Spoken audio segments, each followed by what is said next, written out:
We will now begin with the entrance of SEAMEO colors and the Philippine National Anthem.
Mga kababayan, ang pambansang awit ng Pilipinas.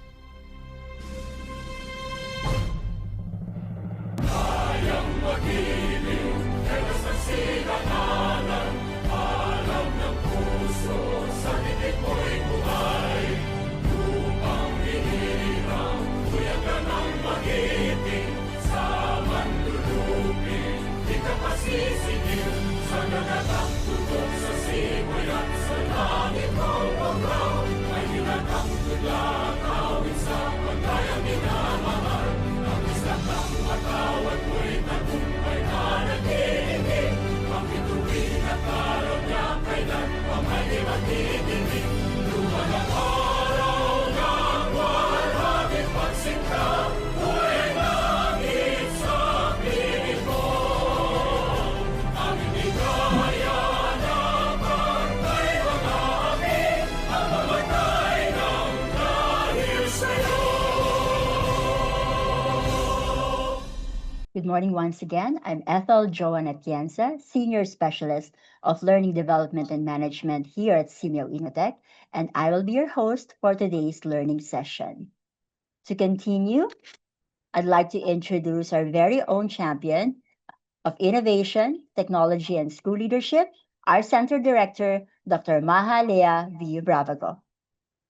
Sani Angara, Philippines Department of Education, Datuk Dr. 𝗹𝗲𝗿𝗶𝗿, SEAMEO Secretariat Director, Mr. Manos Antoninis, UNESCO Paris, Ministry of Education focal persons, educators, research practitioners from across Southeast Asia, and to our respected officials and partners from the Department of Education, 𝗍𝒐AIR, and our own team here at INNOTECH. Welcome and good morning.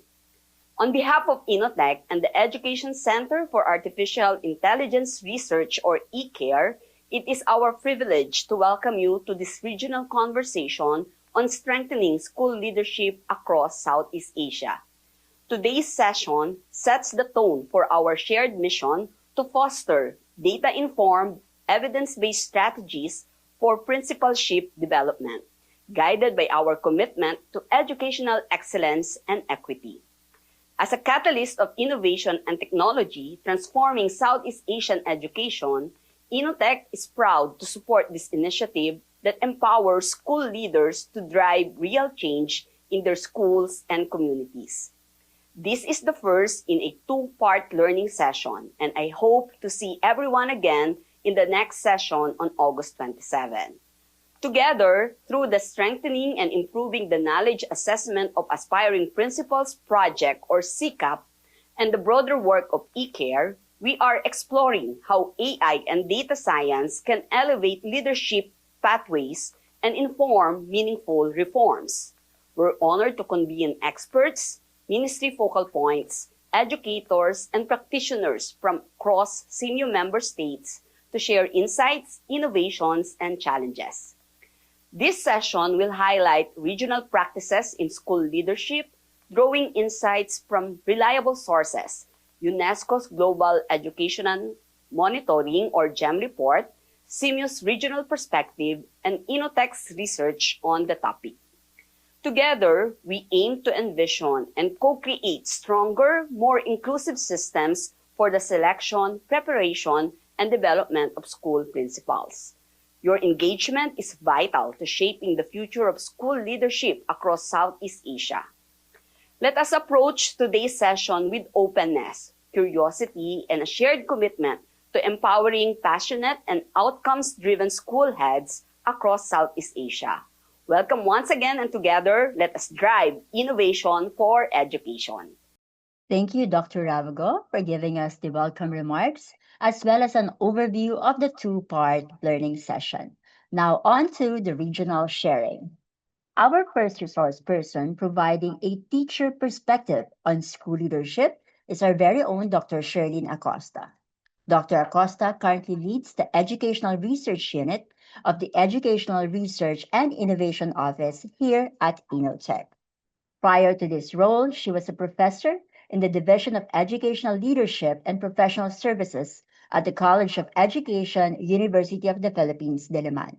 Dr. Acosta brings a wealth of academic expertise and research experience to her leadership, contributing significantly to the advancement of educational development and innovation in the region. Dr. Acosta, the floor is yours. Good morning, everyone. Thank you for a generous introduction. I'll be sharing with you the findings of our study on teacher motivation. Okay, let me share my slide. So the title of my presentation is Motivated Teachers in Southeast Asia, Factors Influencing Motivation to Stay in the Teaching Profession. So I would like to acknowledge the team behind this. Our project manager, he has 𝗀𝗲𝗀𝗀𝗀𝗀, Erlene Umali. Also part of the team, Catherine Torralba, Thunder Bernesor. So this is the outline of my presentation. Okay, as to the background, as we all know, when we say motivation, this is something that this is something that triggers someone to do a particular action. So one is motivated because they want to do a particular things, they want to step in on a particular action. And for this particular study, teacher motivation is defined as what attracts individual to remain in the teaching profession. So we all know as well that there are a lot of motivation study. There are a lot of theories about motivation, like Maslow, Herber's two-factor theory, McClelland's, and other theories behind motivation or explaining motivation. Now, this particular study responded to the SEAMEO INNOTECH 10th FYDP or 5-year development plan. That's for the very first thing that this study is responding into. And then also the SDG 4, which ensure inclusive and equitable quality education and lifelong learning opportunities for all. Also, we really want to look into the key roles of teachers in improving performance and enhancing quality education. So we know that teachers are very important, or they play an important role in the teaching and learning process, and of course in the entire education system. All right, for this, these are the objective of the study. First, we identify the factors that makes teacher stay in the profession, the teaching profession. Then we examine the factors of motivation of staying in the profession in Southeast Asia through a quantitative study or quantitative methodology. And then we provide policy recommendation afterwards based on the finding of the study. Now, this study is a two-phase one. The first phase is the qualitative, wherein we develop the framework.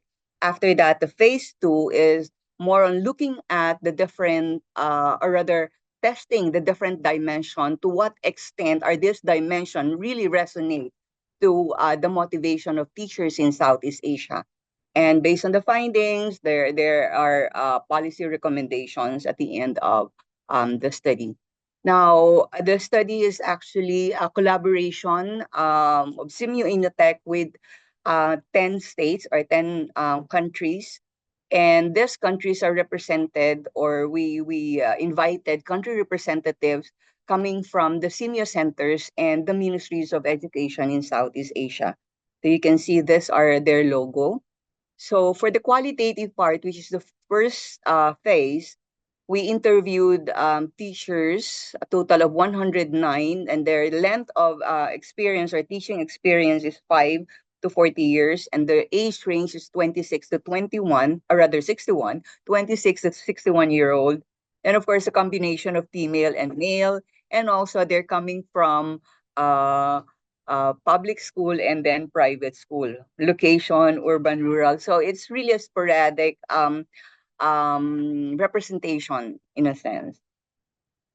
Well, after that, we conducted a workshop entitled Envisioning Motivation, a foresight-based development of teacher motivation in Southeast Asia. This happened in September 2023. After this, we were able to develop the framework, which served as the basis for what do you call this, the survey that we conducted.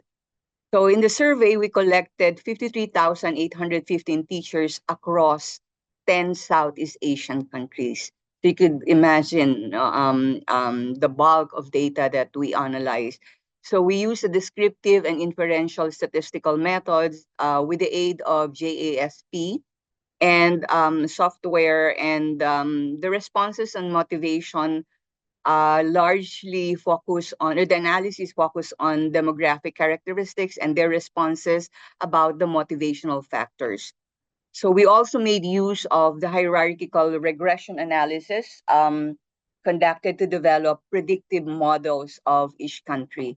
So while we recognize that there are variation on the number of responses from one country to another, it is somehow difficult to come up with generalization of the context of motivation, or motivation for the entire region. That's why one of the output of this study is predictive model per country, wherein in that model we'll be able to see the context and the real sense of motivation of one country to another.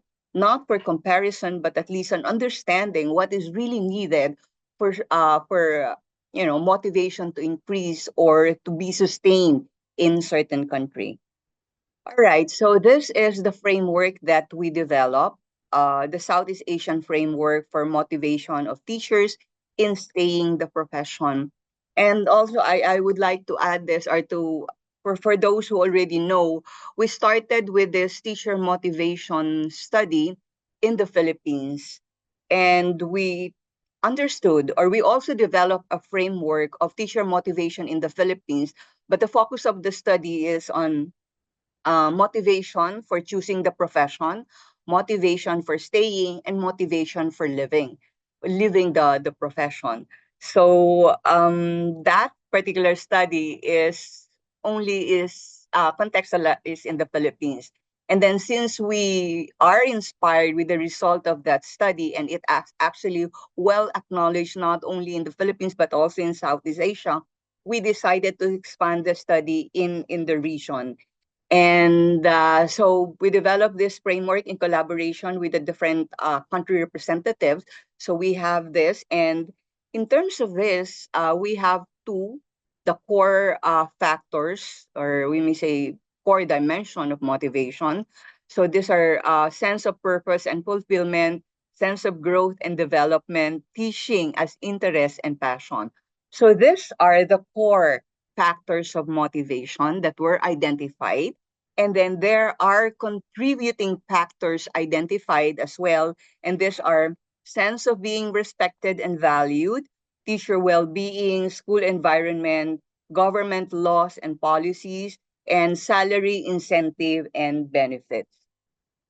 All right, so let's dig deeper. So when we say sense of purpose and fulfillment, these are the feeling or the feeling of student or rather of teachers that they're having impact to their students and they are contributing to the societal and national development.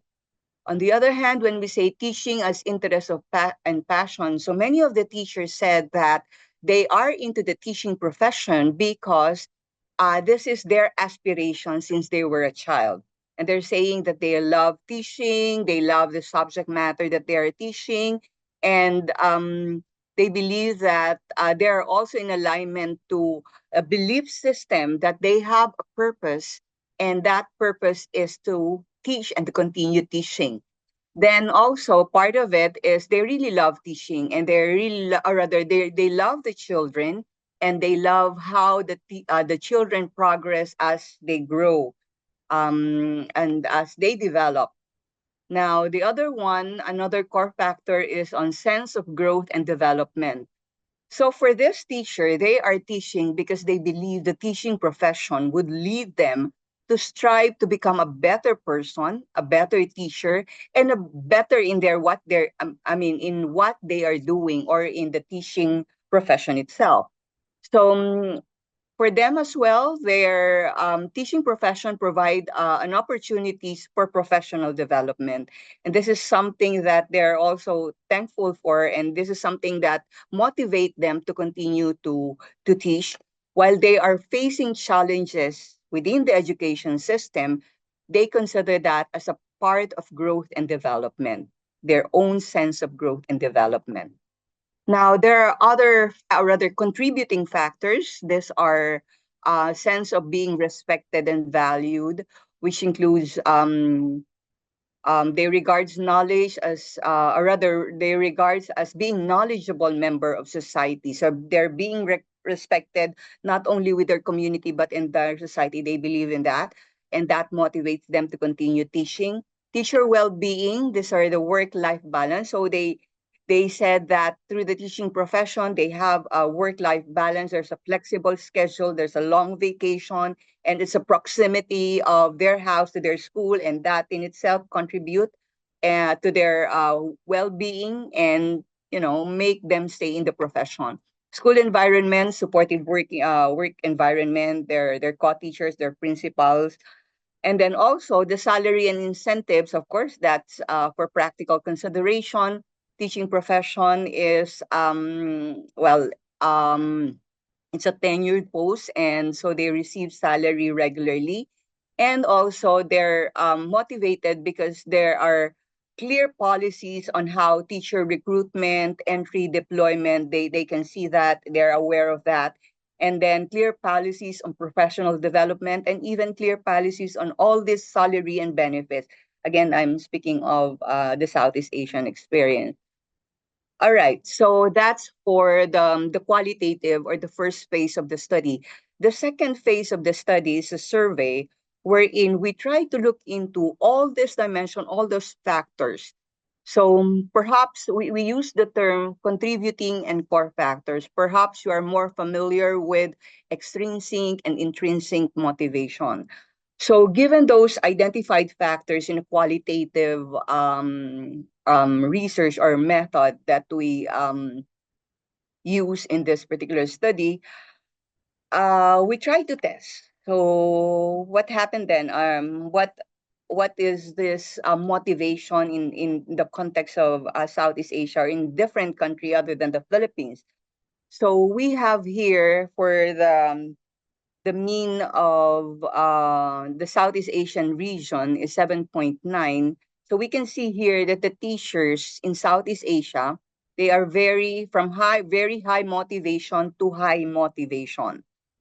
All right.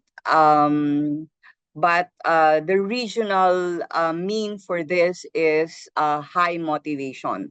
So that means that these teachers in Southeast Asia are highly motivated, and the figure, rather the table here, you can see the dotted line, and that is the regional mean.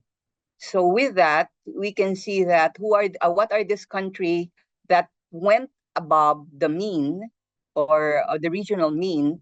So you can see where the Philippines is. So it's a little lower than in the regional mean, but still the teachers in the Philippines are highly motivated. All right. The overall mean score of motivation factors. So when you look at the dimensions, so many of them, or all the teachers who responded to, not all, but the general interpretation of the result is that they agree with the sense of purpose and fulfillment, teaching as interest and passion. These are the dimensions: sense of growth and development, sense of being respected and valued, teacher well-being, salary, incentives, benefit, perception of government policy. So you would notice, and you can notice here, that teachers in Southeast Asia are satisfied. So that's actually in terms of the 6-point scale, from that strongly agree, and then satisfied. So it's kind of lower than that of the agree range of the Likert scale. Now, all right, so this is for the different dimensions. Now, so let's look into the relationship between factors of motivation and the level of motivations of teacher. So you can see we try to separate. There's a strong relationship of the level of motivation and the dimensions or the factors of motivation. And this includes, for the strong relationship, we have perception of government policy, school environment, salary incentive, teaching as interest and passion. Then there's a moderate relationship on the level of motivation to this dimension: sense of growth and development, sense of being respected and valued, teacher well-being, and then sense of purpose and fulfillment. All right. We also look into other indicators. We also look into the salary, working conditions, professional development, career progression. So unfortunately, while these motivations are, or rather dimensions are,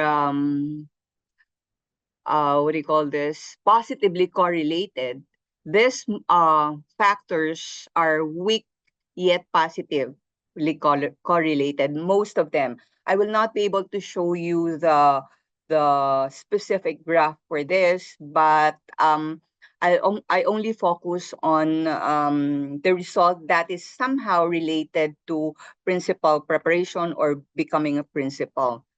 Now, here we can see in terms of educational attainment, ironically, so those who have level 1 diploma, because of course in different countries, they accept teachers who have level 1 diploma, they let them teach. Okay, of course, this is not in the context of the Philippines, but again, we take into account the different contexts in different country.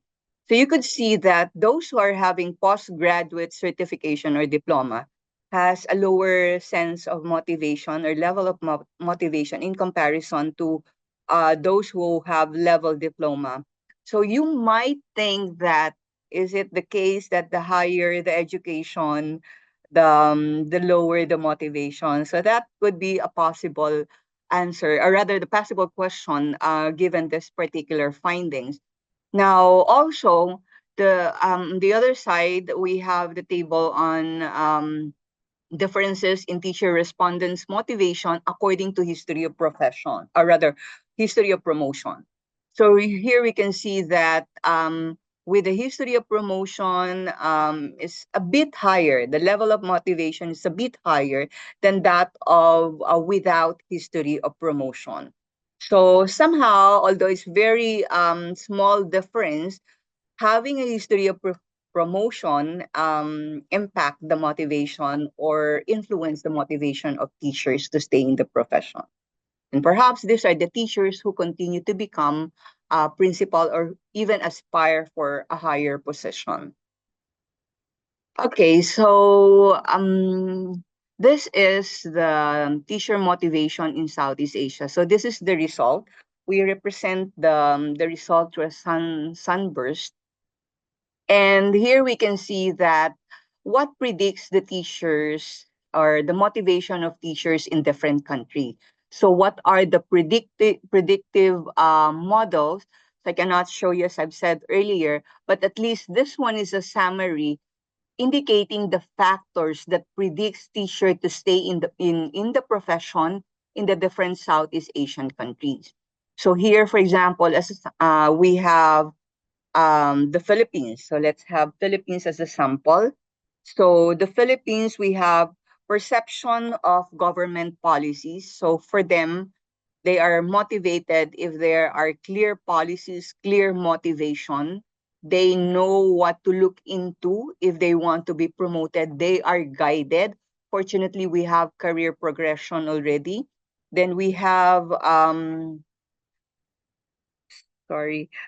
teaching interest and passion. So it's more, this is a predictive of them staying the profession if they have real interest and passion in the teaching profession. And then the other one is teacher well-being. So fortunately, there are a lot of incentives already being provided for teachers. I think recently we have laptops, for the Philippine context. And then there are other laws and the other plans in providing incentive for teachers. And these are, given our study, these are predictive of teacher motivation to stay in the profession. And of course, we have other countries as well. So you can see Thailand, for example, there are a lot of predictors like teaching as interest and passion, perception of government, policies as well, salary and incentives, and school environment. So you can look into the sunburst or the representation of the different predictors that predict the motivation of teachers to stay in the profession. With that, these are the conclusions. So teacher motivation is comprised of an interplay of various factors that influence teachers' decision to stay in the teaching profession. There are core factors and there are contributing factors. So we were able to identify that. And conclusively also, there are different predictive models and different factors that predict the motivation of the teachers to stay in Southeast Asia. All right. In terms of policy recommendation, we focus, these are some, but of course, there are a lot of policy recommendations, the entire study itself. But we focus on promoting core factors that makes teacher to stay in teaching. So emphasize the teacher's purpose and fulfillment, harness their interest and passion for teacher, and even foster growth and development.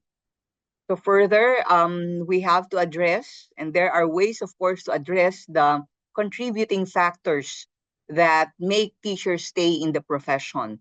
So strengthen the value and respect for teachers. So it's very important, at least in this context of the Philippines, we have teachers, we celebrate teachers' accomplishment, we celebrate Teachers Month. Of course, these are also present in other countries. Then improve teacher well-being. So foster work-life balance with lessened administrative duties. This have been common to the different Southeast Asian countries.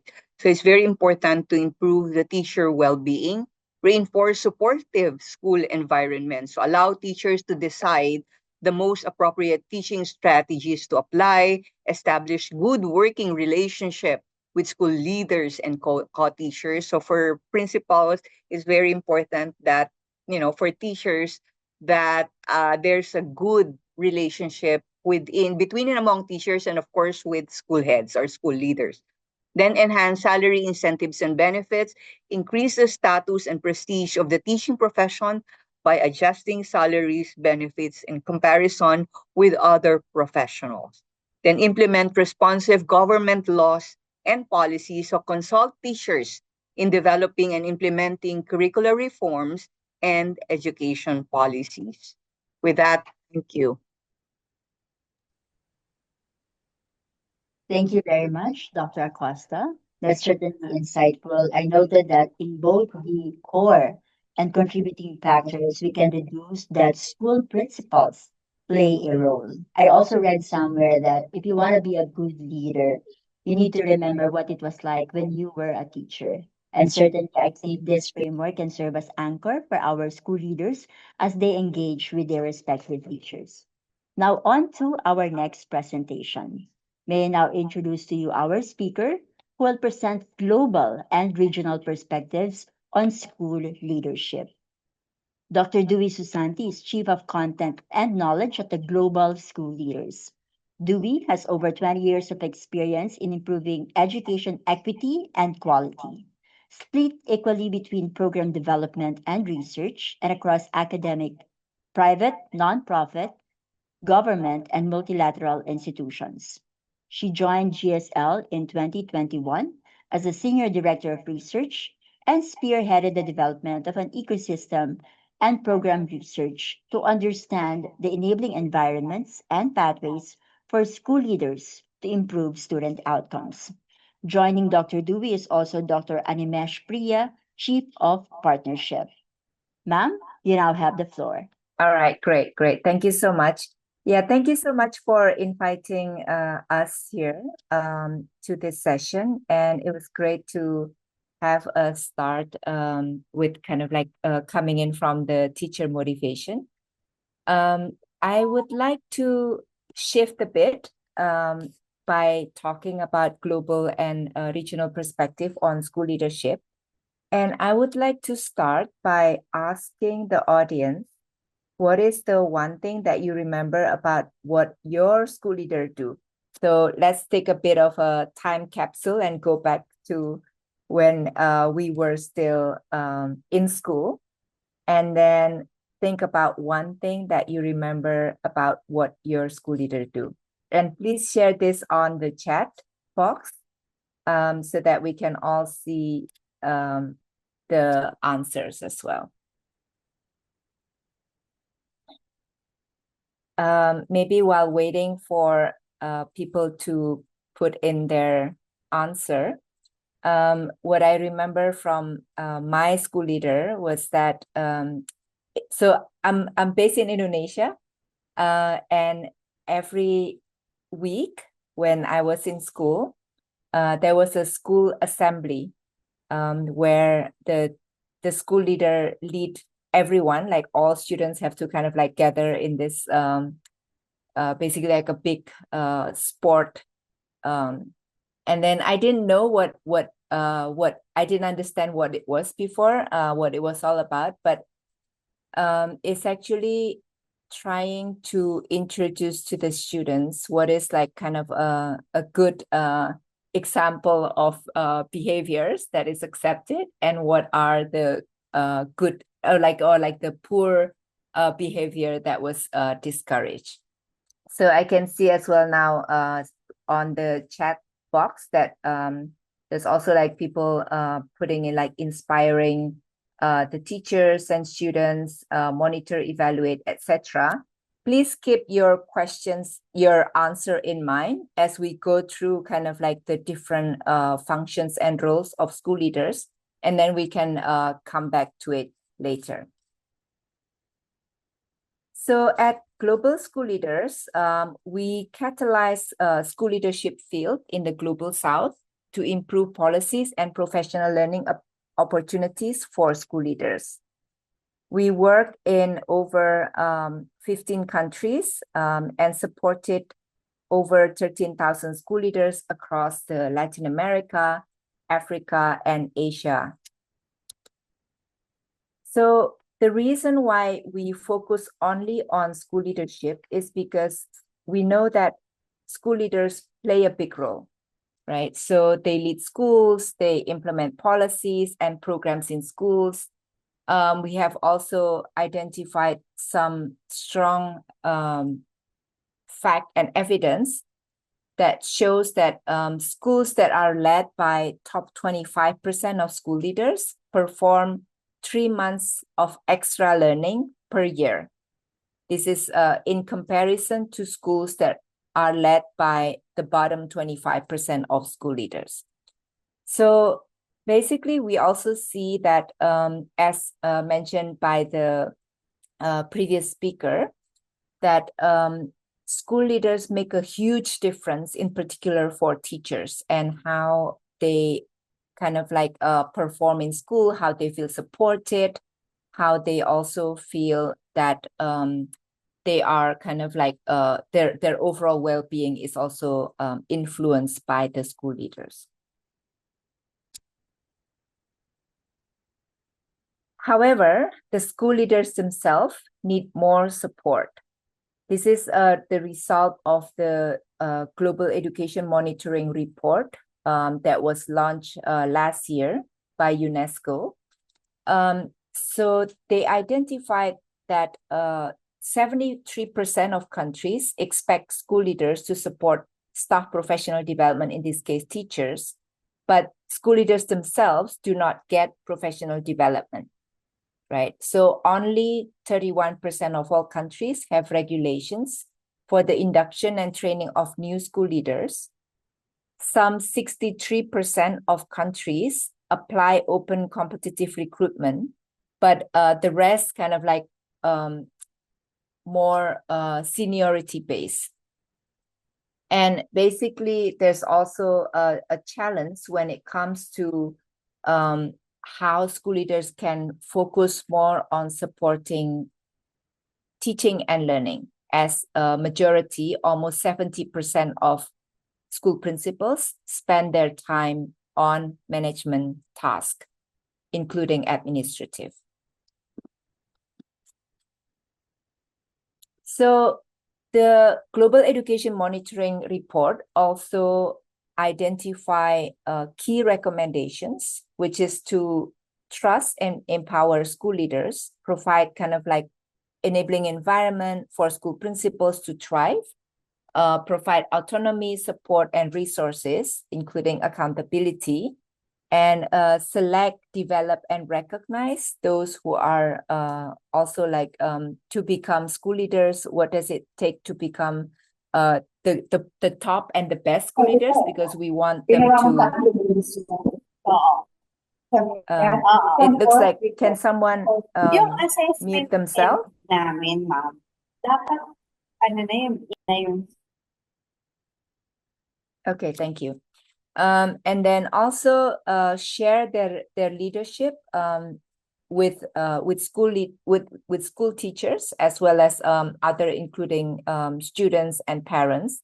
And then it invests really in system leadership, right? So these are like the key recommendations from the Global Education Monitoring Report. What we would like to focus more on our conversation and presentation today is more like understanding what are the system conditions that can support excellent leaders. So this is coming from a sort of like a background paper that was led by Jose Weinstein for the Global Education Monitoring Report. Right. So this is there's a lot of evidence that school leadership really matter. So good leaders, as I mentioned earlier, really can support the education improvement, including school management. In addition to teachers, school leaders are the second most significant of in-school factors that can improve the overall kind of like school management and student outcomes. And school leaders are kind of like also the only actor in the schools that are able to kind of like coordinate internally as well as externally all the processes that needs to happen for resources to come to school, right? Including teachers, including funding, but also like for things to happen inside the school. And school leaders that are that have like maybe like there are more kind of like in the lower performance level, they also have negative effect. So there might be like some of you who have experienced or met with school leaders who were absent, right, or have toxic leadership. So these are also have negative implications for teachers and students themselves. Leadership is also a resource that is potentially available within school organization, and including teachers. So teachers are also potential leaders. So we need to also harness their leadership skills. And finally, leadership is kind of like have a high potential for replication, because basically they're one of them usually kind of like manage some 20 teachers, right? So basically investing in school leadership is important and kind of like have this high leverage potential as well. So we want to introduce kind of like how to think about school leaders and what kind of support that they need. So it starts at the system level, which is usually can be provided by the government. And in this case, in the Philippine context, it would be like a lot of the DepEd officials can really support kind of like how educational system can also kind of like support school leaders. And in particular, looking into kind of like at the supporting level, this is where organizations like EdCom can come in, including like identifying the available evidence and research, how can kind of like the supporting system on policy as well as institutions can like really support school leaders. And then the key areas inside this box is more like looking into the training and capacities, the status and working conditions. This is including salary, as mentioned by the previous speaker, and then selection and evaluation. And all of this like really strengthen the functions, responsibilities, and standards for the school leaders. So we will focus more on these 4 key areas of school leadership, and I will share some examples from the region about each one of these key 4 areas. So first, on the function, responsibilities, and standards, this is what this means is that whether school leaders have explicit tasks, responsibilities, and decision-making powers that are expected of them and provided by the policies, right? So in the best practice scenario is that there are clear frameworks or national standards that outline principal roles, emphasizing what like how can they actually focus more on instructional leadership or support for teachers over administrative tasks. So I would like to bring an example from Indonesia where towards the end of 2023, there was a focus on strengthening kind of like the competency framework for school leaders. So this particular guideline issued by the government focused on 3 dimensions, which is personality, social, and professional. In other words, school leaders need to be able to lead themselves as an individual before they can kind of like lead kind of like the school itself, and then also like lead the whole community, right? And then basically they also identify 5 different dimensions, like in terms of competency. So this is starting at the beginner level, where they just started understanding what type of competency that they need, and up all the way to become an expert where they can mentor as well other school leaders. So on selection, evaluation, and career pathways, this is basically creating systems that can define what does it mean to become school leaders, what is the recruitment process, and what does a career progression look like to become school leaders. So best practices look like that basically this process is transparent. is merit-based rather than seniority-based.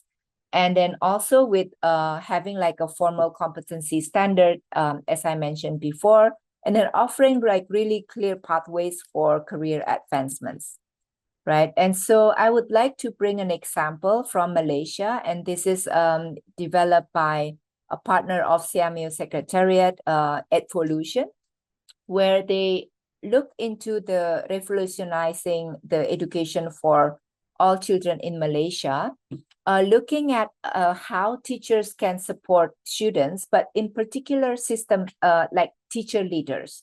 Teacher leaders are those who teachers who have already kind of like showcased some leadership skills, and they are also empowered to lead change in schools.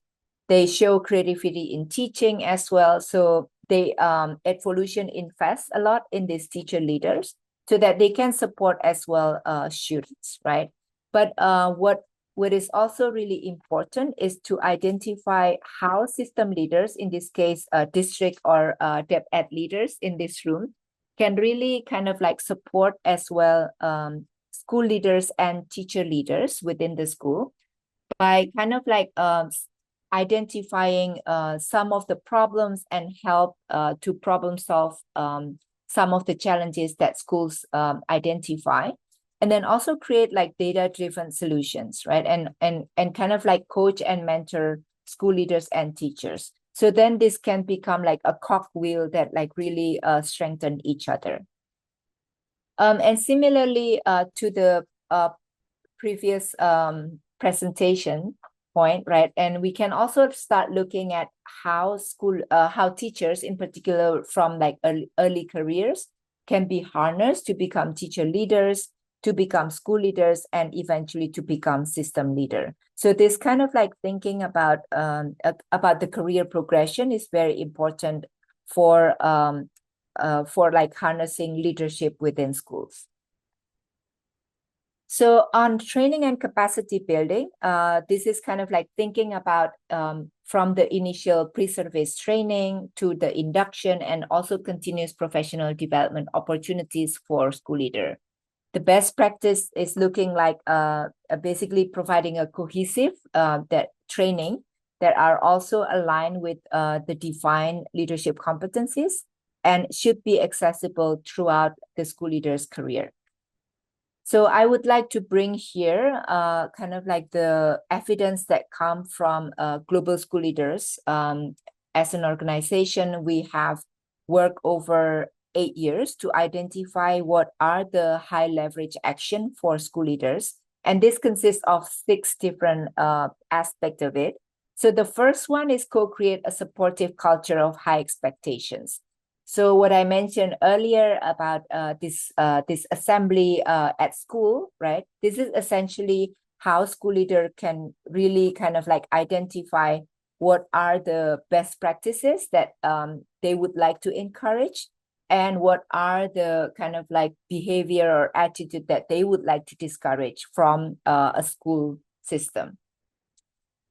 Number 2 is more like how they can also establish effective teaching practices and really support teachers to thrive with a particular instructional leadership or like support for teaching and learning within schools, and kind of like really build teacher skills through observation in classroom and support teachers with kind of like specific classroom challenges, and use data for continuous improvement. So this usually can be data about student, it can be student attendance, student outcomes, or whatever key area of outcome that the school would like to target and need to target for students, right? And then like the most important is also for school leaders to share their leadership across school.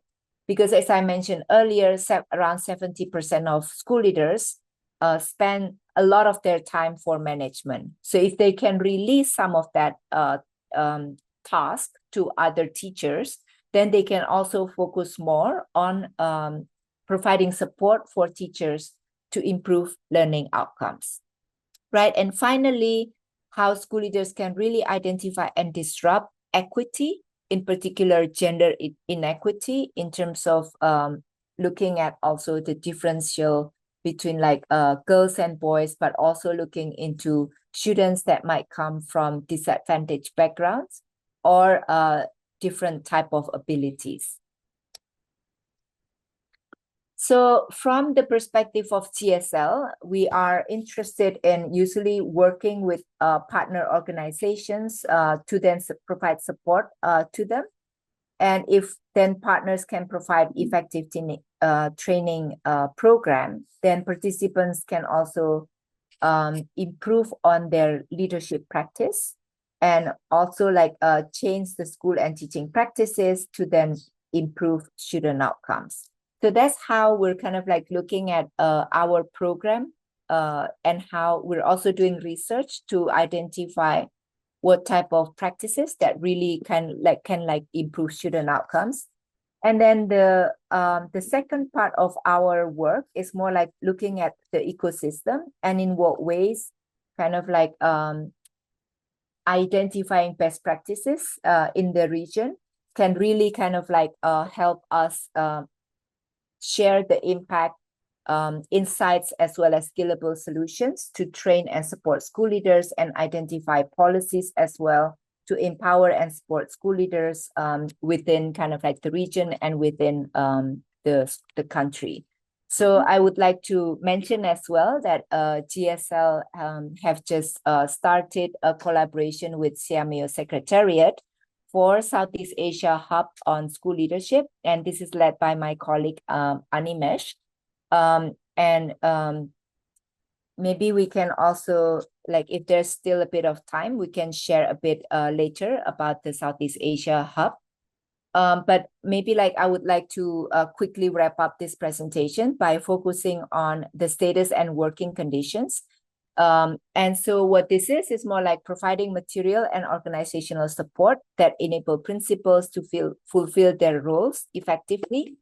And best practices is like providing attractive salaries, right? Having like manage also the workloads for school leaders so that they don't get too overwhelmed, and kind of like also provide like dedication to leadership and not kind of like having too much of like a teaching load, right? So as I mentioned earlier, maybe at this point, it would be good to also like pause a bit and to try to identify what you share and what you remember from earlier, in what ways they kind of also map into these functions of the school leaders.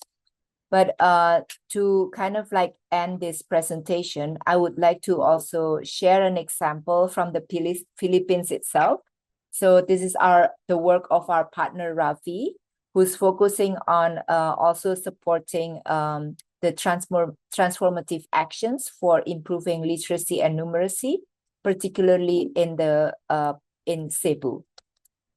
So what they have done is like they look into they utilize the analytical framework that I shared earlier and look into how the LGU system delivery really provide like the characteristics and the system support for the school leaders in Cebu. And in particular, looking at in what ways kind of like the key areas that I just mentioned earlier that I shared also can support sort of like the focus on school leadership, kind of like not just the training itself, but the overall kind of like ecosystem in terms of the policy, right? So what you mentioned earlier as well in the chat box, for example, is that when, for example, school leaders kind of like also support the capacity, not just for themselves, but also for kind of like the responsibilities as kind of like supporting teachers and students. This is where these are like the areas that we need to be mindful of. Right. And I think also like particularly the status and working conditions, this is the area where DepEd officials here can really like try to support school leaders. So maybe, yeah, and so then basically Rafi also like try to identify the development actors within the framework of education development, starting from like local chief executive. And this is like the red area is where they can really take on the lead, right, to support policies and mandates, and also like to improve the working or living condition. And also like, for example, like local depth leader in particular can like look into supporting the roles and functions of school leaders, provide like sectoral data, as well as support policies and mandates. And so, and all of this like on evaluation, assessment, etc., is also like very, very important. So I will not go through this in detail, but yeah, please also like reach out to our colleagues in Ravi if you would like to learn more about what they are thinking about implementing in Cebu. So yeah, on that note, maybe I will just end my presentation now, and maybe welcome Animes if you would like to share anything about the Southeast Asia Hub. Thanks a lot. Thanks a lot, Devi. Thank you everyone for attending. Basically, the hub is the place where we'll get 11 countries from the Southeast Asia region. These are the SEAMEO Secretariat countries to come together and define what we want to tackle in terms of school leadership at the regional level and also at the country level. So we had this launch 2 weeks back, and SEAMEO INNOTECH was part of the launch and the first set of discussions as well. Our goal is that given that so much is happening in Philippines and so much of conversation around school leadership is happening, that we build on this momentum in this year, and we see SEAMEO INNOTECH as playing a major role in furthering this cause for school leadership. So we are very glad that we've been invited to talk here, to talk about our work, to talk about school leadership. And we look forward to working with SEAMEO INNOTECH, and you'll hear from them hopefully towards the third or the fourth quarter. We are actually already in the third quarter. So maybe in the fourth quarter of the year, about how we plan to engage with the ecosystem to strengthen, to identify which areas of school leadership are of highest need and how we can tackle them. Thank you. And thanks, Devi, for the presentation. Thank you very much, Dr. Digby. Now it's time for the Q&A. I understand, Dr. Digby, that you have to leave for a meeting. So quick question that just came in, if I may ask you.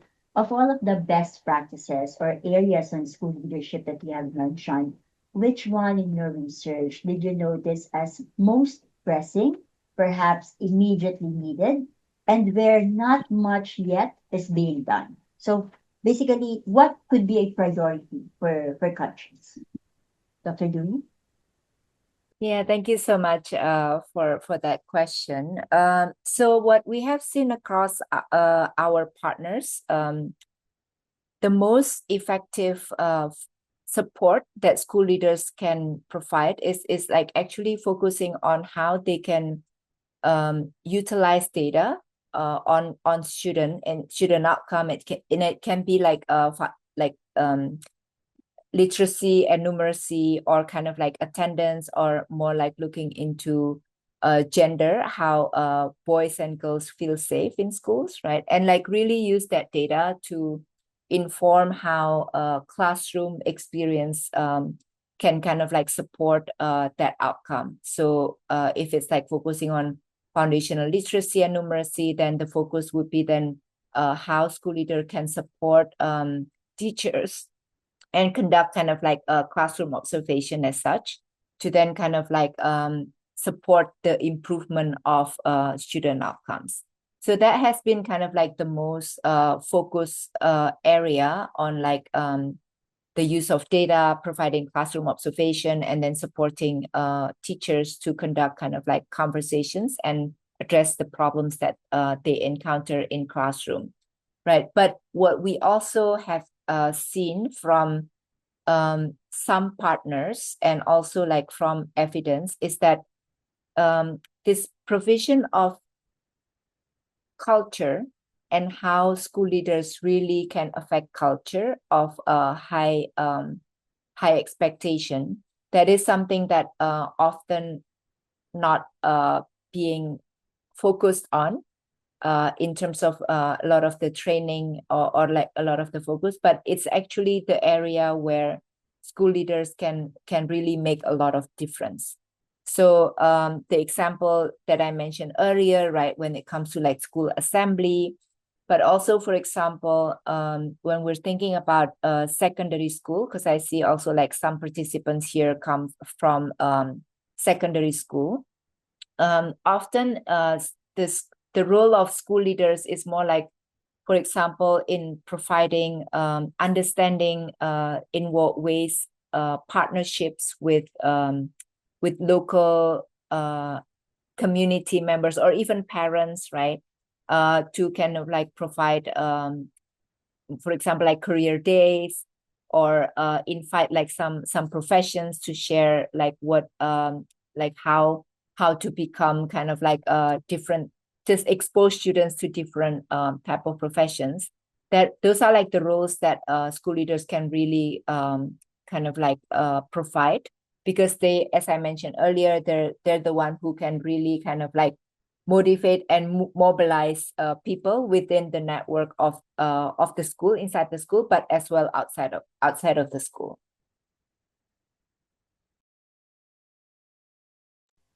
Thank you, Dr. Dewey. Now on to DocShare, something a little bit related also.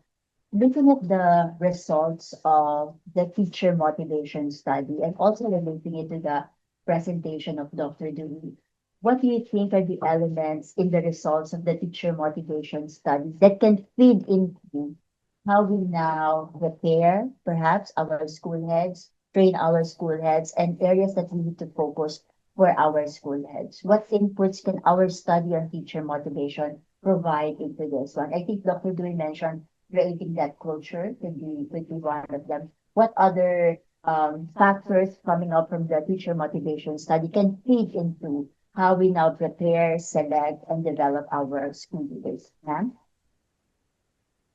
Yeah, thank you, John, for that question. What I could think of is a so-called school environment. So it's very important that we foster a nurturing school environment between and among teachers, and also teachers and the school head. So with that, we can foster good interpersonal relationship between teachers, and then that can improve, of course, their performance as a teacher and also as a school head, if there is such a good, good school environment. Thank you very much, Doctor. I think that's consistent between the two presentations, that the school head plays a key role in terms of creating that environment and nurturing culture, both for our students and for teachers. So unfortunately, that's about the time that we have for the question and answer. Thank you very much for that session. At this point, I'd like to call on our Center Deputy Director to give us a synthesis and regional insights. Ma'am, the floor is yours. Thank you very much, Miss Joanne, for giving me the floor. I hope I'm heard. Yes, ma'am, we can hear you. Thank you so much. So, good morning once again, Dr. Charlene, Dr. Devi, and also Miss Joanne, our moderator today. And good morning to all education leaders, ladies and gentlemen. So, as we conclude this invaluable learning session, first of all, I'd like to thank our speakers for being with us today and providing us with the wonderful experience observations, and also providing us the programs with regarding to the school leadership development. Because this session is designed to explore principalship development in Southeast Asia. And we have heard from our esteemed speakers who generously share with us these observations, this program about school leadership development. And also we have the crucial discussion about the motivating teachers to be into the steps to become the principalship role. So our dialogue begin today. We actually take a look outward, discussing why school leadership are important. The school leadership matters because it can support school management, and also it can improve learning outcomes of the learner. And if the school leadership has the toxic personality or toxic attitude, it may also translate it into the management style that affect the teaching and learning. So, and this is why we need to have the effective school leadership and management training. This is kind of like the introduction that we had captured from the conversation. But however, as our speaker mentioned, that some of the school leaders, they need support because there's challenge in so many things. For example, the professional development, and some of them are still like stuck with the administrative tasks. They don't really have time to be able to improve themselves or learn to become the good leader in a sense. So with this, I would like to share with you in two perspectives that we have discussed today. So the first one is at the global perspective. What we have is we discuss about the critical findings of UNESCO GEM report that set the global stage, providing us with the foundational of understanding of the current stage of what is discussing within the global level. So far, at the global level, the Global Education Monitoring Report talking about, to develop the school leadership, we need trust and empower. We need the good selection, develop and recognize process. We need the share, trust and promoted the collaborative culture, and also we need to invest in the system leader. That is set the scene of the global level. And for the global school leadership, Dr. Devi has shared with us the analytical scope that mentioned about the function and responsibility standard of performance, training and capacity building, the status and working conditions, and also the selection and evaluation process that are the core thing that are the core factors that would be able to that is the core function for core factor for the school leadership development. And Dr. Devi actually provide with us so many examples that have been done in so many countries in Southeast Asia. So thank you so much for this. And prior to that, Dr. Shirlene, our senior specialist, has mentioned about the regional focus. As Dr. Shirlene mentioned, that we have the teachers' motivation study, starting from the study for the Philippines, and then this study like expand into the Southeast Asia. So in the Southeast Asian regional perspective, we take a look at the supportive environment that encourage teachers to remain in the position, and also as well as how can we best prepare our teachers also to be in the position and also in the future to pursue their leadership roles. So with this, Dr. Shirlene has mentioned the core factors of motivations, which are the sense of purpose and fulfillment, teachers, and in teaching as interest and passion, sense of growth and development, which these three core factors are the core factors that motivating teachers to be in the profession. And there are also the other subordinate factors that Dr. Shirlene mentioned, which are the sense of being, respect, and value, teacher well-being, school environment, salary, incentives, and other benefits, and as well as government law and policy. So those are the things that mentioned during Dr. Shirlene presentation. So we've seen that these factors really affect the motivation of teachers, and it is interesting to see that the countries in Southeast Asia have varied approach to address this, and we already see that there's also the result of the study that show the level of motivation that varied according to each country in Southeast Asia. So from this, our two speakers together with our Q&A earlier, we can say that the common key themes that have emerged during this conversation, we cannot deny that that is the evolving role of leader.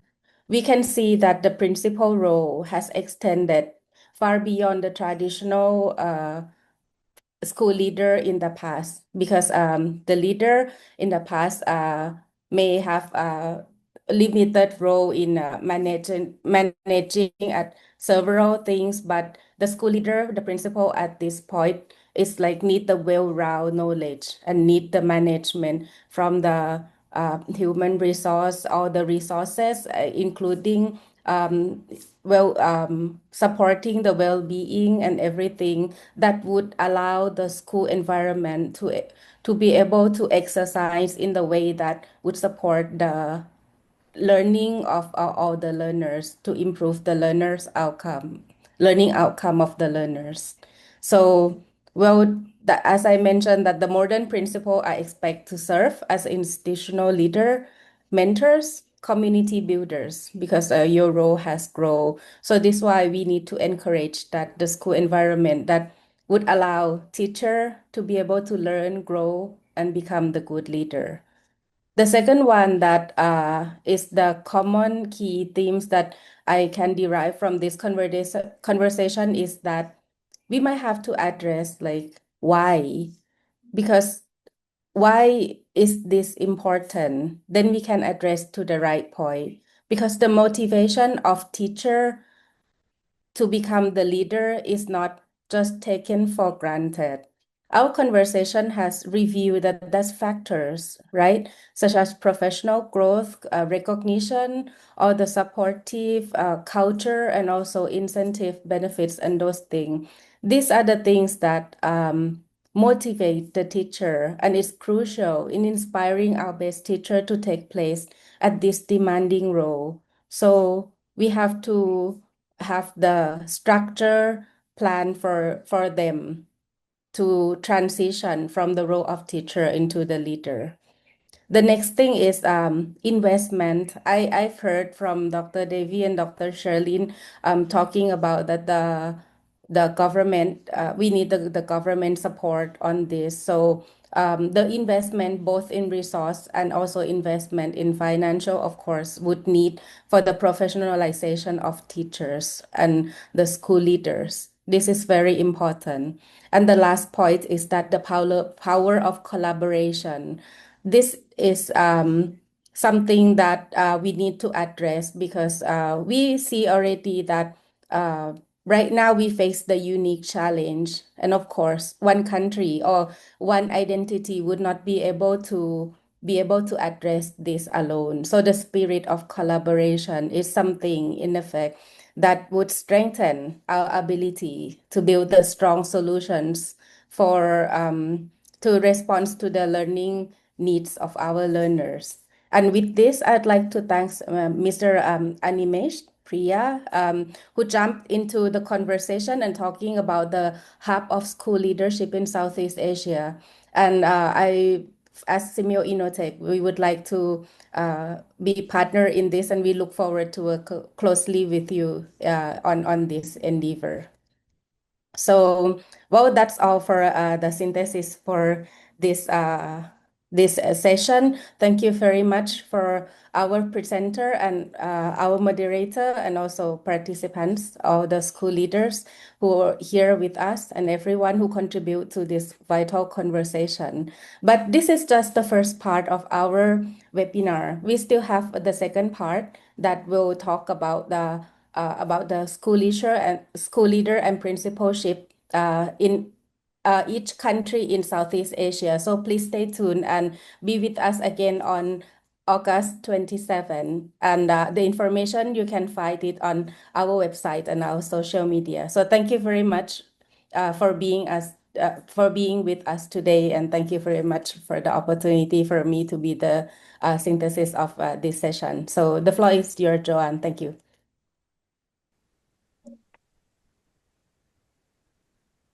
Thank you to our Center Deputy Director, 𝗀𝗶𝘀𝗀𝗀𝗀𝗀𝗀𝗀𝗀𝗀𝗀𝗀𝗀𝗀𝗀𝗀𝗀𝗀𝗀𝗀. Now, before we end this session, we will now be flashing the QR code For the evaluation of this knowledge sharing session, please share with us your insights so that we can further improve succeeding sessions. And in relation to that, as mentioned by our Center Deputy Director, there will be part 2 of this learning session on August 27. So please do join us again on August 27. We would also like to take this opportunity to promote our other knowledge products. We have the Principal, an interactive film game on school leadership. It's free and downloadable in the Apple App Store. Once again, thank you very much for joining us in this knowledge sharing session on understanding principalship, sharing practices and principal preparation, selection and development in Southeast Asia. We are INNOTECH, driving innovation for education. Maraming salamat at mabuhay. INNOTECH,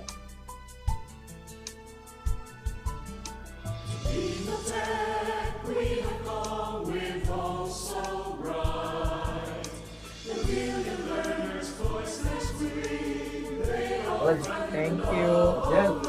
Yes,